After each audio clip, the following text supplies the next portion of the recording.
I'm going to our Mike, and this is our ship's mascot, Little Nasty, and together we're going to teach you how to play Pandora Celeste, which is my love letter to sci-fi monster movies. Now, we've got a preview page up and running on GameFound, and I'd love for you to follow us there. Right now, we're planning to run a print and play campaign, which will hopefully raise awareness and build a community around the game. But I'm not going to teach you how to play the game using the two-dimensional plan that it comes with the print and play. I'm going to teach you how to play the game using this three-dimensional box board because it is so much cooler. So what you do is you flip the game box open like so, take out the rules and the player mats, put that insert there, and you keep the main card insert in place because this is going to form part of the game board. All you do is you take out the cards, put the crew cards on their various player mats, and then you take out the other cards and you put them into the slots provided for them on each corner of the ship map, like so. And as you've noticed, if you jog the insert a little, it doesn't send everything flying. You can just rearrange it to sit nicely, take out the counters, then put the doors in place, and then finally you slot in the air conditioning nodes on the edges of the board. There you have it. That, in a nutshell, is the game set out and almost ready to play. Now all you need to do is take out the ship tokens and arrange them onto the map. Now the tokens come in two different colours. You've got grey tokens, which are tools that are spread around the ship which you can pick up, and interspersed within them are little nasties which I wouldn't pick up if I were you because they bite. And then you've got cream-backed memory tokens. These are universally good. Think of them as memories that are triggered in your cryosleep-addled brain as you see something on the ship which jogs your memory. And what you do is you take 3 memory tokens plus 1 for every crew member in the game, and I'm going to do this with the 3 demo crew members, and you place them face down into the changing rooms, the crew quarters and the refectory. You just keep cycling through those until all the memory tokens are down. And then with the grey tokens, you've got 4 tokens that have initials on their back, and you place these in the room that match the initials. The other grey tokens are then spread around the ship into the rooms that the scenario setup tells you to place them. And that is the ship setup. Now you need to decide where you're going to start your crew standees. And they can start in one of 3 places. They can either start in the cryo chamber, where because they're still a little groggy, they only start with a hand of 4 cards. Or they can start with a full hand of 5 in the refectory, or they can start in their various crew stations. And I'm going to put these standees into the cryo chamber because that then allows me to explain how you pick up memories as you move through the ship. Finally, it's time to prep the decks. Now, some scenarios come with scenario-specific decks, and the scenario setup tells you how to organise these. I'm not going to worry about those. I'm just going to worry about the core game. In the core game, you have the ship deck and the memory deck, and you don't shuffle those. They just sit to one side for you to sort through and pick out a card when you pick up its token from the ship. But you do shuffle the nasty action deck with the nasty on the back, and you also shuffle the aircon deck, which is here. And of course, you shuffle the crew decks. Every crew member has a starting hand of 9 cards. personalised to them. These are asymmetric decks that are tailored to the type of character that this crew member is. And whilst they all share certain cards like Pick Up and Creep, they also have unique cards tailored to their personality. So Flygirl, for instance, she's a kick-ass heroine. She's the ship's pilot, and she has the ability to fight, she has the ability to climb in and out of the aircon, and she can creep around the ship. Skins, on the other hand, he's the company android. No one trusts him. He's just a little bit dodgy, but he is able to absorb quite a bit of damage, and he's got the ability to bypass doors that the ship has locked down. And then Cargo is the techno geek on the ship, and he therefore has a couple of cards, which means that there's not a single tool on the ship that he cannot use. And believe me, that's really, really useful. What you do is you shuffle your starting deck like so, and you deal yourself out a hand of cards. In this case, I'm dealing out a hand of 4 because we are starting in the cryo chamber and our memories are just a little bit addled. Once you've set up the crew, it's time to choose their agendas. This is the agenda deck, and every crew member is dealt 2 agendas and must pick one of them. Skins is a company android, so if he's dealt a company agenda, he has to take it, which is why nobody trusts him. Everybody else can pick from both of the agendas they've got, and there are some quite cute ones like rescuing the ship's mascot, who is currently hunting feral cats through the aircon. So you basically decide which agenda you're going to take, you slide it underneath your player mat like so, and you discard the rest. And then the ship's computer comes online and tells you it's engaged its emergency protocol. This is one of the unique features of this game. I don't think any other game in this genre has anything like this, because I wanted something that you could all work together and focus on to achieve early in the game, but which also felt a little bit hard. And so the ship's emergency protocols are designed to protect the ship and the cargo. They're not designed to protect you. Ships and cargo are expensive. Crew are replaceable. And so you have to work together to shut down these protocols before they kill you, or worse.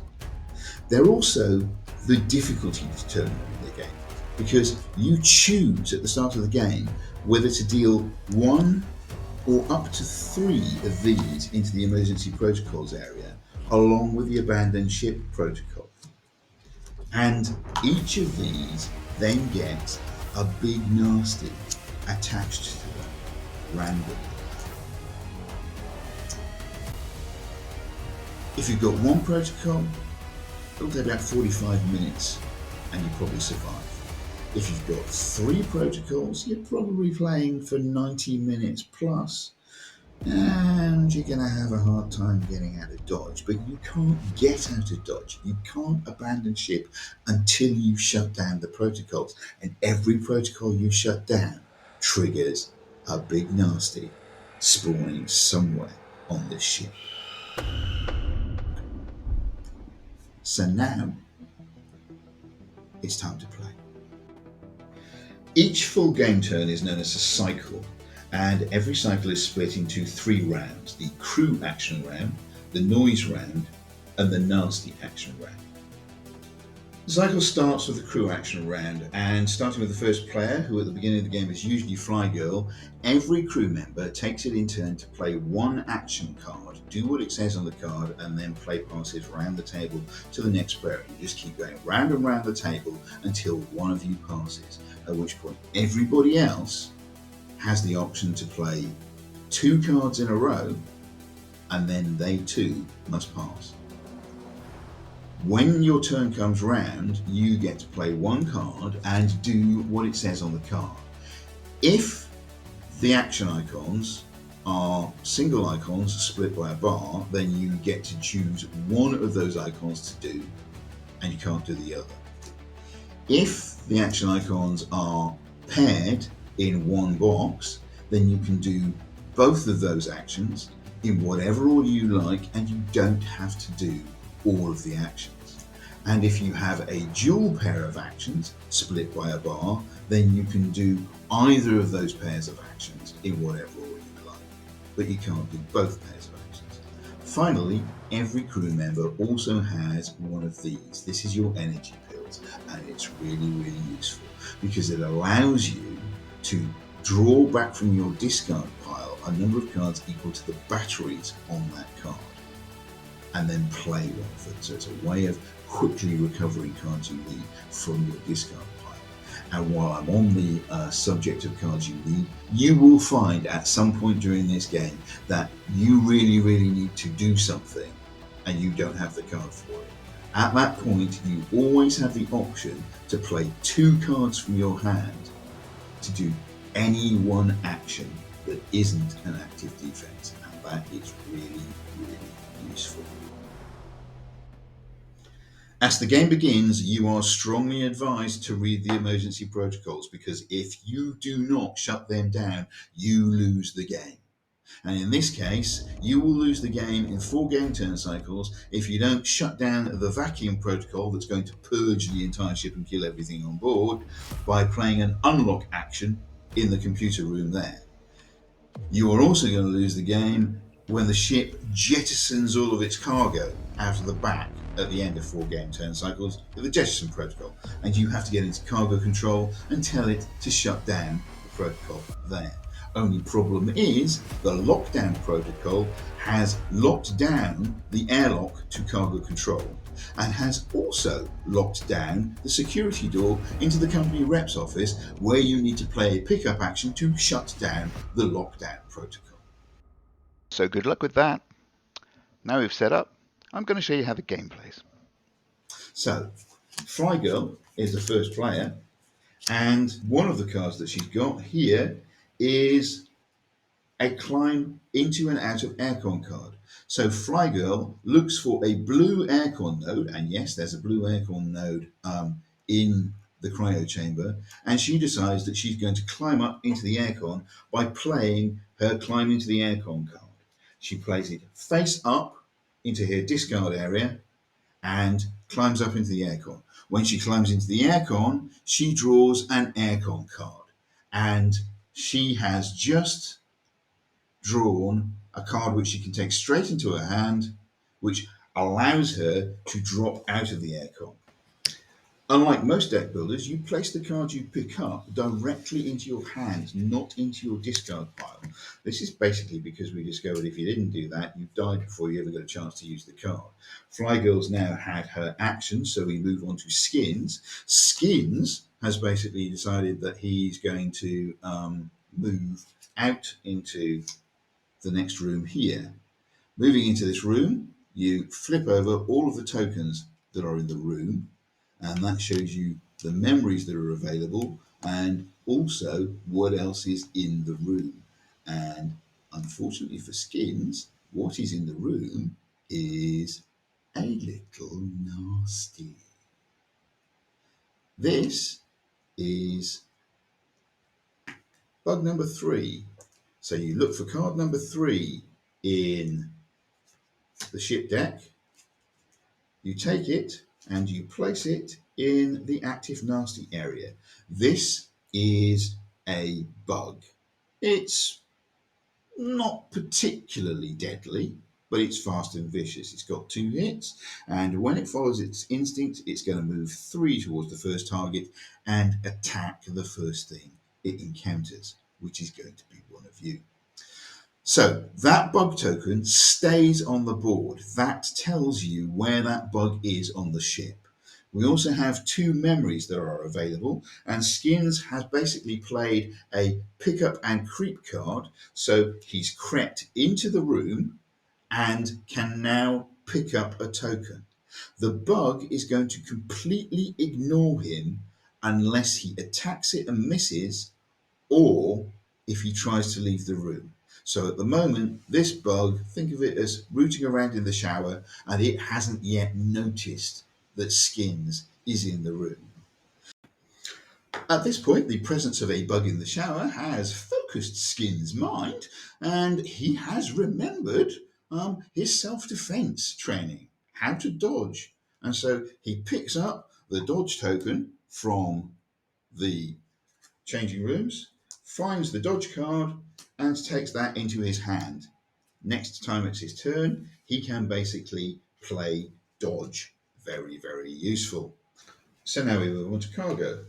He decides he's going to play his Move 2 card, and he's going to go 1, 2 into the crew quarters. But as he does that, the bug notices him and takes a swipe at him. Now, when a nasty attacks a crew member, you draw the top card from the nasty action deck and you take a look at the hitboxes. The hitboxes at the top are for big nasties and weapons. The hitboxes at the bottom are for little nasties and your fists. As you can see, red hits, blue misses. This little nasty has just hit Cargo. To find out what that does, you can turn to the Xeno data log, and every nasty has its damage, among other things, listed in the Xeno data log. In this case, it does 2 hits. At this point, Cargo has an option. He can decide to push his luck, draw another one of these cards. If it misses, he reduces his hits by 1. If it hits, he increases his hits by 1. He can keep pushing his luck as long as it misses. So he's decided he's going to push his luck. He draws another card and it's a miss. So that has reduced the number of hits to 1. Is he going to push his luck again? He knows that there are 5 misses and 4 hits in the nasty action deck for little nasties. And you are encouraged to count the cards. So right now, there's 1 hit out, 1 miss out, so there are 4 misses and 3 hits still in the deck. And Cargo decides that he's going to push his luck again, which was not a good move. He's taken a hit. He can't push his luck anymore because he's just been drawn a hit, so he has to take 2 hits.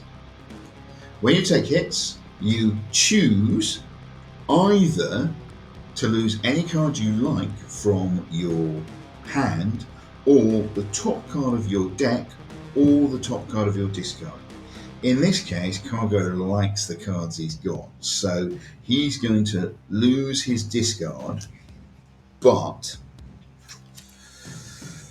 I don't want to take the risk of losing my recharge card at the moment, which is somewhere in this deck. So I'm going to opt to lose one of these, and I think Cargo is going to decide to lose his fight card because tools are more important to him than fighting. You slot the cards underneath the wound tracker at the top of your player mat. You have 7 wounds. The 8th hit will kill you. Cargo, however, has now got past that bug and gets to flip over the tokens that are in the crew quarters, and there is the memory of hiding places on the ship, the memory of how to climb in and out of the aircon, and also there is a crowbar. That's the end of Cargo's turn because there was only 1 action that he could do, so Cargo basically stops there, and we're back to Flygirl. Flygirl decides that she's going to move through the aircon, and she plays a pick up and creep card, creeps 1 through the aircon, and draws an aircon card. And it's a nasty. It's a very nasty. This is a spider bug. And what a spider bug does, it's a little nasty, and when it follows its instincts, it's going to try to bind her. We find its token and we place it on the aircon node, with Fly Girl, and that Nasty's card has gone into the Nasty action area. Skins at this point decides that it would be a good idea if he crept out of the room, which he can do, and he creeps into the same room as Cargo and decides that it would be a good idea if he picked up the memory of hiding places, which goes into his hand like so. And then we're back to Cargo. Now, Cargo, sadly, does not have a pickup action. So Cargo, at the moment, cannot pick up that crowbar, which is what he'd really, really like to do. And because he doesn't want to lose his used tool cards, Cargo at this point decides it would be a good idea if he passed. So he does nothing, and that comes back around to Fly Girl, which means that Fly Girl has got the option to play 2 of the cards that are in her hand, or to pass. Fly Girl decides that it would be a good idea if she played her energy pills. Her energy pills goes into her discard pile face up like so. She draws back 2 cards from her discard pile. One of those cards is a creep action, so she can creep out of the area with that Nasty without it noticing her into the next area, and she can flip over another aircon card. And ooh, look, scuttling around in the aircon is the ship's mascot, Little Nasty, hunting feral cats through the aircon. Now for Fly Girl, that's actually really, really useful because she chose the... Rescue the MacGuffin agenda. So if she takes Little Nasty into her hand, she has achieved her agenda, which is going to be very, very useful later on in the game. So she's basically going to take that into her hand. However, if you take a look at the top corner of the card, you can see that it's got the hand clogging icon. And this means this is a hand clogger. From now on, this always has to stay in her hand, except for the special circumstance listed on the card. And she will only have a hand of 4 cards to work with. She can opt to move again because she's playing 2 cards in a row. And if you take a look at her aircon node, it's grey. You cannot drop down out of grey aircon nodes. You have to drop down out of blue aircon nodes. So Fly Girl decides that it would be a good idea if she moved to the blue aircon node. So she draws a card from the aircon deck, and it's a scuttlebug. I mean, it might look quite innocuous. It's only got 1 hit, and it's got stubby little legs, so it only moves 1 towards you.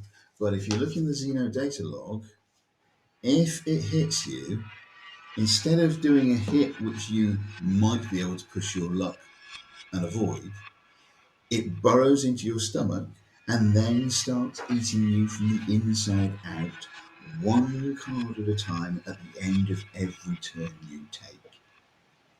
Ooh.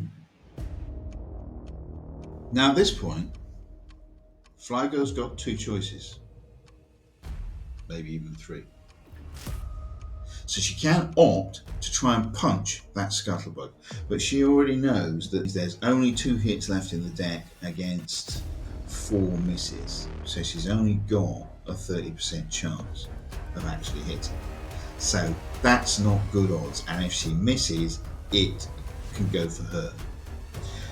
She's got Little Nasty in her hand, and Little Nasty's special ability is she can reshuffle Little Nasty back into the deck in order for him to essentially eat a scuttlebug.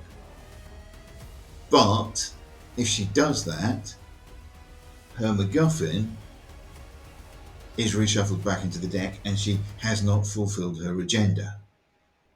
So she's just going to opt to stop there and wait in the hope that that little nasty goes somewhere else.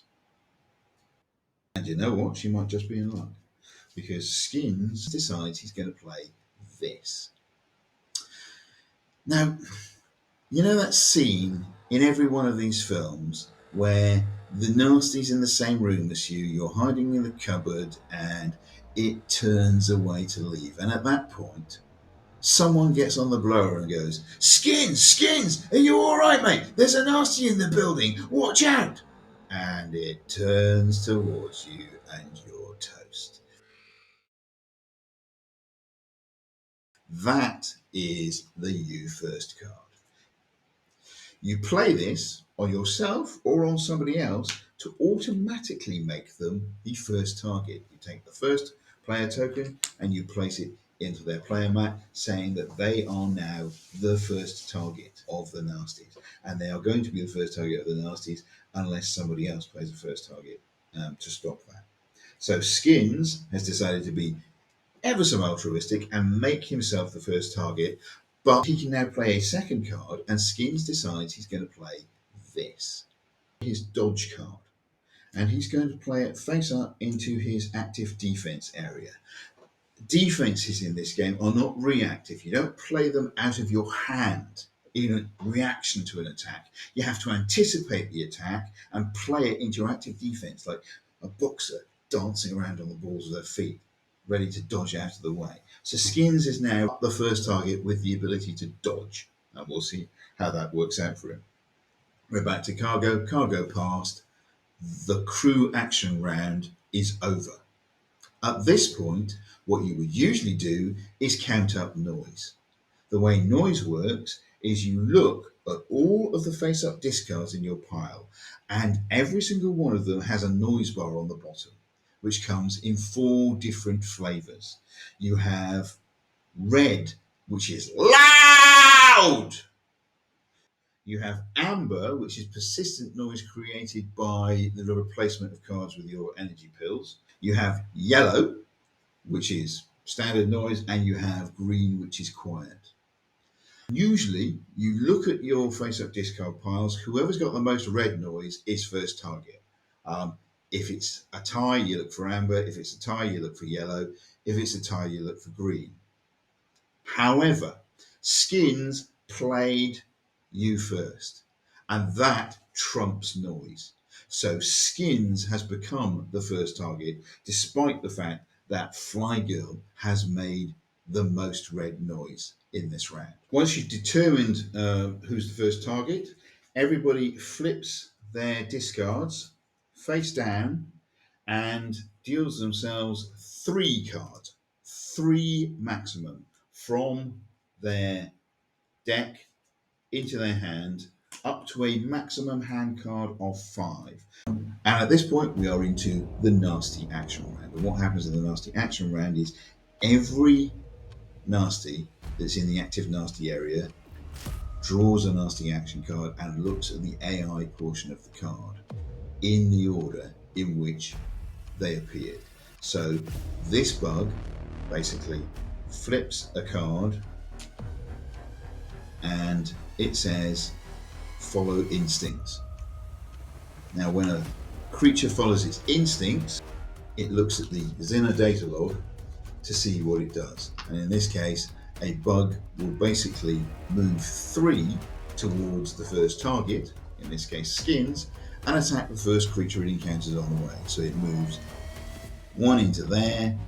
It has encountered creatures. It's encountered 2 creatures, Skins and Cargo, and it's going to go for the noisiest of those 2 in there, which is, in this case, Skins, because he's the first target. So it flips a combat card that says hit, so it has hit. However, Skins has got a dodge card, which immediately goes off. It's discarded into its discard pile, and the bug automatically missed. That's that bug's turn over. The next is the spider bug. It flips, takes a look, pause and do nothing. So that spider bug there is going to do nothing in this nasty action round. You'll also notice that this card has got an R for reshuffle on it.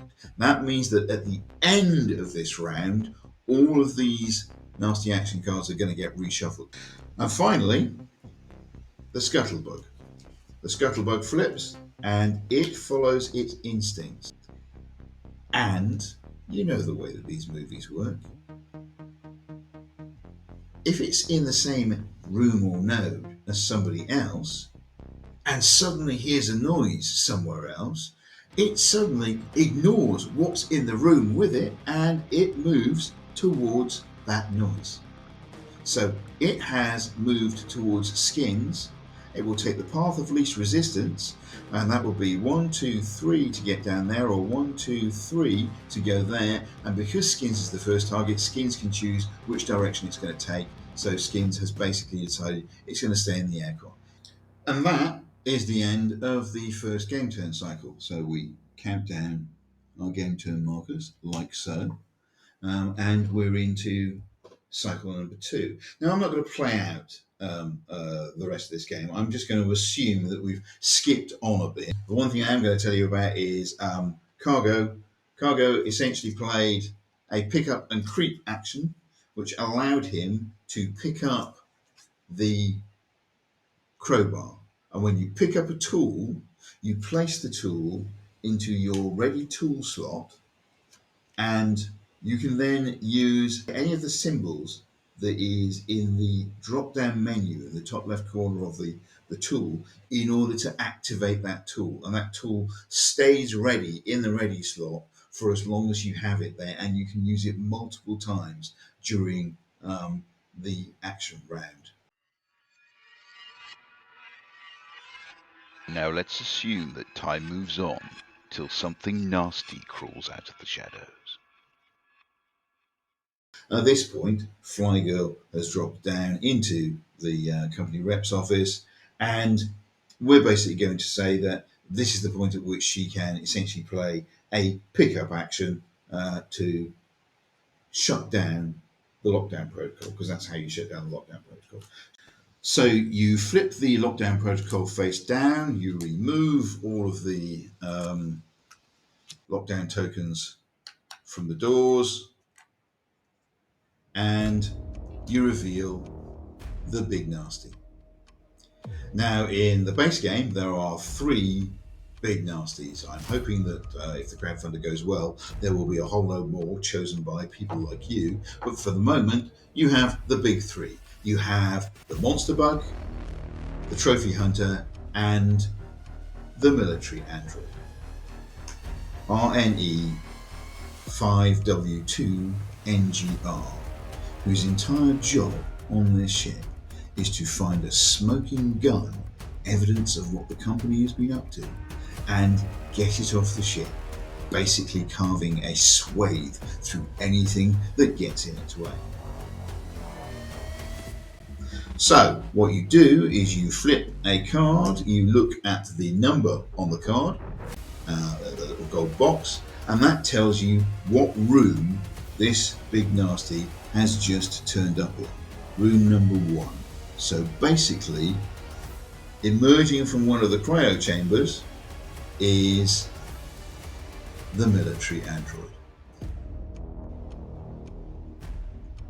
And essentially, you do this every time an emergency protocol is turned over, until you finish the final agenda. And when the final agenda goes off, not only do you trigger the Big Nasty, you also trigger the Abandoned Ship Protocol. Now we're in the final act of the movie. All bets are off and all loyalties have been revealed, which basically means that you get the third act reveal.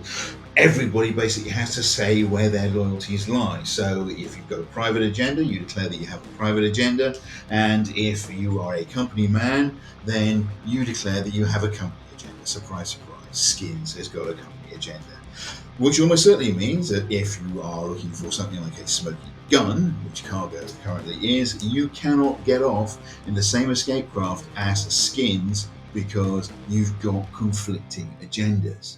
The way you get off the ship is to get onto the escape craft, power them up, and get out of dodge. But to power up the escape craft, you basically have to play an action that has got the icons that match the actions on the control chairs in the escape craft. And you can only do one power up action every cycle, which basically means that two people working together can power up the cargo shuttle in one cycle, but one person on their own requires two cycles in which to do it. Unless you happen to be cargo, who is the shuttle pilot, um, and has a special card that allows him to do it faster, or Fly Girl, who has an emergency takeoff card, which is a use and lose card, which essentially allows her to take off faster. Very powerful cards, but they are a one use only, one time thing. So you basically get into the escape craft, power up the escape craft, and having powered up the escape craft, if you have achieved your agenda, i.e., you're carrying whatever MacGuffin you need to be carrying, you can decouple at the end of the crew action round and the game is instantly over.